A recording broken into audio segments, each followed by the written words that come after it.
Here I have Motorola Moto G Play 2023, and today I'm going to show you how to enable portable hotspot on this device.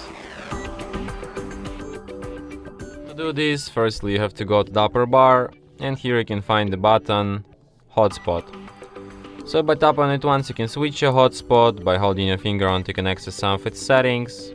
For example, you can change hotspot's name. You can display QR code to instantly connect to your hotspot. You can set your hotspot to be hidden. You can change its security protocol. You can change its password. You can also extend its compatibility up to 5 gigahertz. You can also manage devices. You can set up device limit. You can also manage allowed devices, so you can add devices to whitelist or something like that.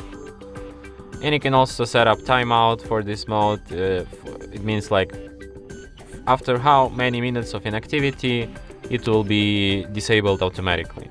Could be 5. So yeah, and that's it. Thanks for watching. If you find this tutorial useful, don't forget to hit that like button and subscribe to our channel.